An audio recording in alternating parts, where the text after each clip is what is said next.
El primer texto bíblico que muchos recuerdan haber aprendido de niño fue 1 de Juan 1:9. Si confesamos nuestros pecados, Él es fiel y justo para perdonar nuestros pecados y para limpiarnos de toda maldad. Verán, yo había hecho algo malo y aunque lo había confesado, todavía me sentía culpable. Mi madre me dijo que repitiera este verso para mí. Y ese verso hizo el truco, hizo el milagro. Sabía y sentía que me perdonaban. Gracias, Apóstol Juan, por escribir estas palabras. Desde ese momento también supe que Dios quería hacer más que solo perdonarnos. Él también quiere limpiarnos de toda maldad.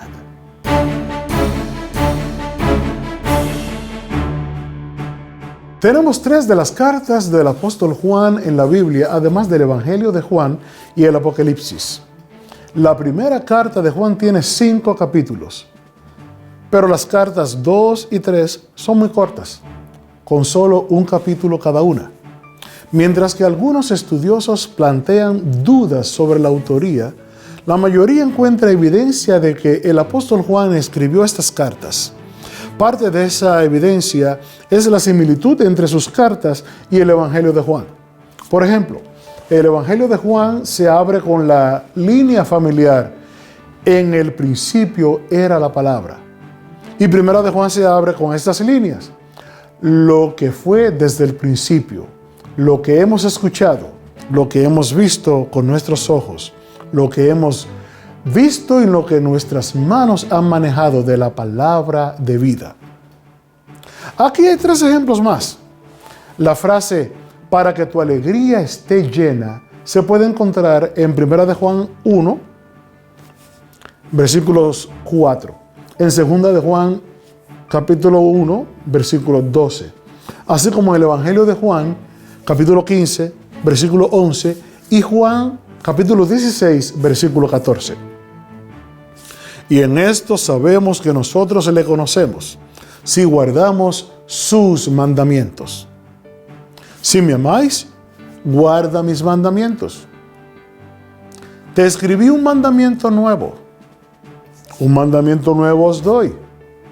Hay muchas de estas frases y las similitudes son aún más sorprendentes en el griego original. Otros elementos en común incluyen el estilo, la gramática y el vocabulario de Juan.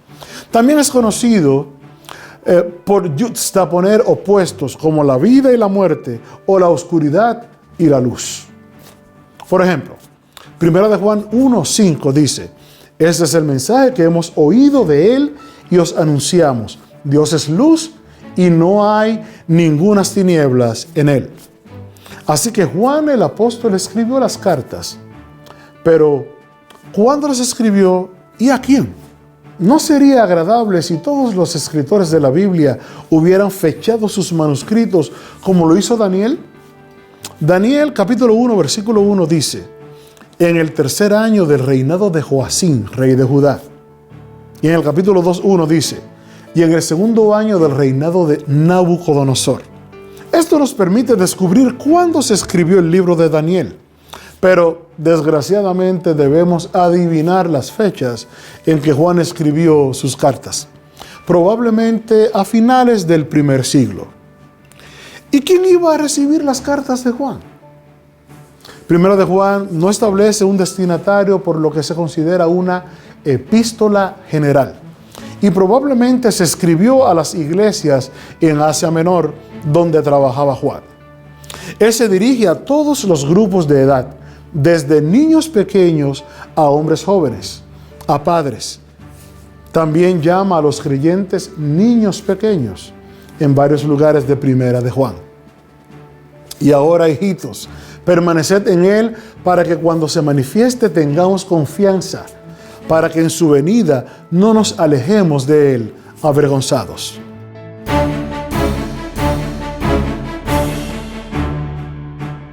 Juan también se refiere a sí mismo como el anciano al comienzo de 3 de Juan, por lo que parece que Juan tenía más edad cuando escribió las cartas. 2 de Juan está dirigida a la dama elegida y sus hijos, sin indicar sus nombres. ¿Por qué Juan no dijo su nombre? no quería que la carta fuera a la persona correcta. Quizás hubo persecución y él no quería incriminar a nadie en caso de que la carta cayera en las manos equivocadas.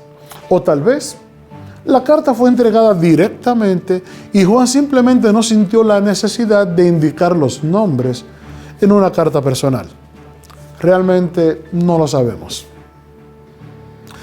Tercera de Juan está dirigido al querido Gayo.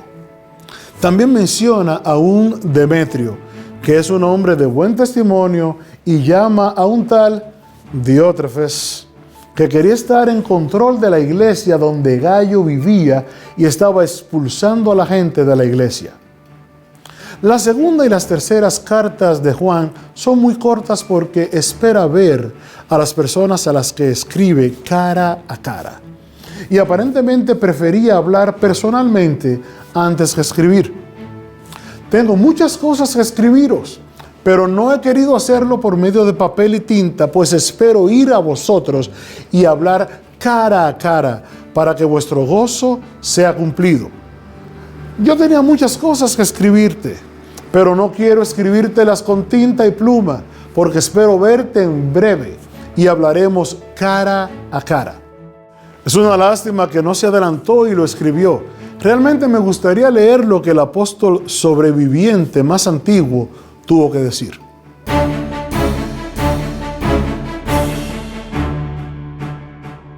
¿Sabías que hay una palabra que se usa en primera y en segunda de Juan que no se usa en ninguna otra parte de la Biblia? Esa palabra es anticristo. Apuesto a que has oído hablar de esa palabra. Juan dice que incluso entonces, en su tiempo, hubo muchos anticristos. Estos anticristos no confesaron que Jesús era el Cristo. Y todo espíritu que no confiesa que Jesucristo ha venido en carne no es de Dios. Y este es el espíritu del anticristo, el cual vosotros habéis oído que viene y que ahora ya está en el mundo. Todavía hay muchos anticristos en el mundo, negando la divinidad de Jesús o negando que Él fue completamente humano y tentado en todas las cosas, tal como somos tentados nosotros. Juan se refiere a sí mismo en su evangelio como el discípulo que Jesús amaba. De hecho, el amor es un tema importante en sus cartas también. No es el tipo de amor sentimental, sino el tipo de amor sincero que resulta en obediencia a Dios y compasión por nuestros semejantes. Porque este es el mensaje que habéis oído desde el principio, que nos amemos unos a otros. Pero el que tiene bienes de este mundo y ve a su hermano tener necesidad y cierra contra él su corazón, ¿cómo muere el amor de Dios en él? Hijitos míos, no amemos de palabra ni de lengua, sino de hecho y en verdad. Termino con una de las citas más famosas que se encuentra en 1 de Juan 4:19. Nosotros le amamos a Él porque Él nos amó primero. Busca en ti mismo y mira, analiza, date cuenta de cuánto te amó a ti primeramente. Que Dios te bendiga. Amén.